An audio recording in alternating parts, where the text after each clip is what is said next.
Hi guys, it's good to see you. It's Mr. Dorego here, and I'm going to be teaching you guys how to make handles.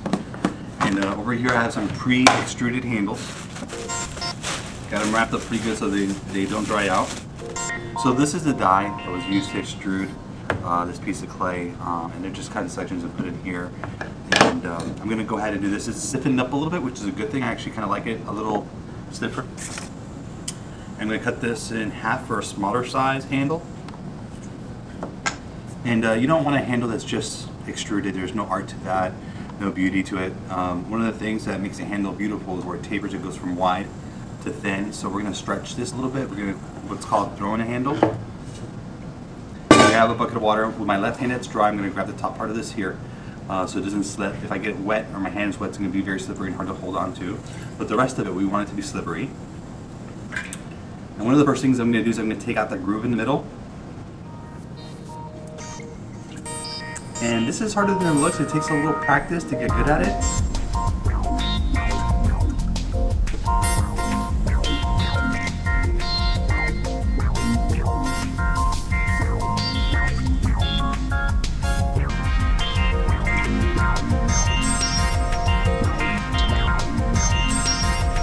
That looks about right. The next step is to put it on a wear board in the shape that you want it to be. Normally I look at the mug and try to make a shape that will complement it. Here's probably your typical mug right there.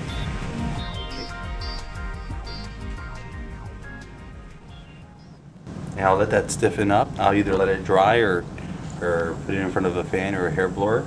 And once it's leather hard, I'll cut it and score and slip it to the pot.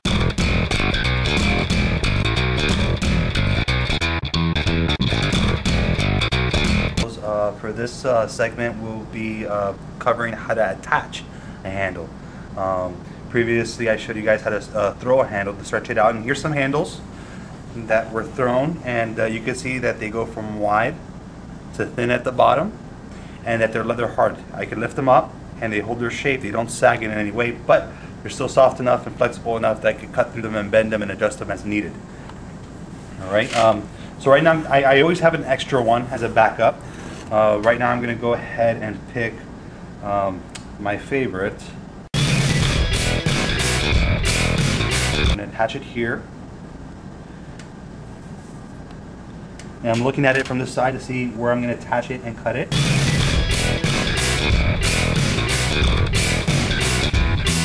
Here I'll place the handle behind the mug to see where I want it, and I'll mark it where it should fit along with the pot. And the next thing I'm going to do is I'm going to cut it in that same angle.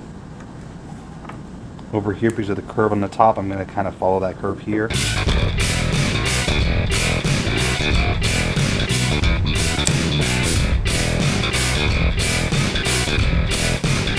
I'm going to have to trim the bottom a little bit more so it sits on the pot better.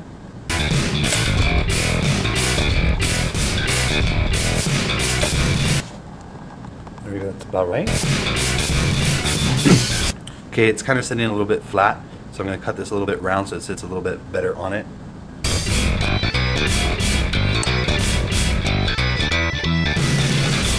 Next step is to score and slip it onto the pot.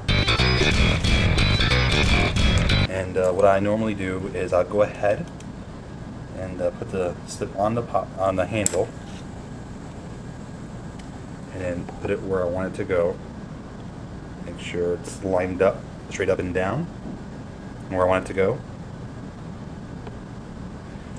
And then I'll take it off. And I have on there where I need to score and slip. I'm going to trace it now. Alright, so now I'm going to go ahead and score and slip this. Because the handle needs strength, I like to make sure my score lines are nice and deep so that they have something to hold on to. Usually I'll score about 3 times.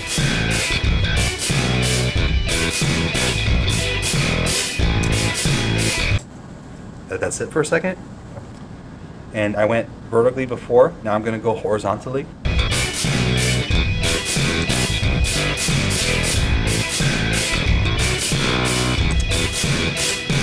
And one more time diagonally.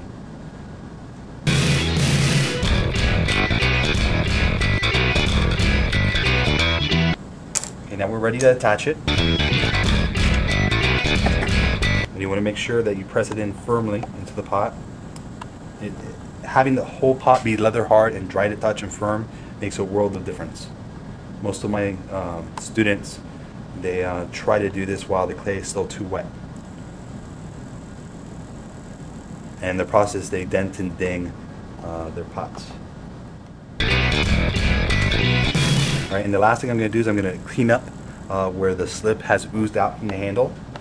For that, I'll have a sponge and another clean brush here. I'll just wipe it off.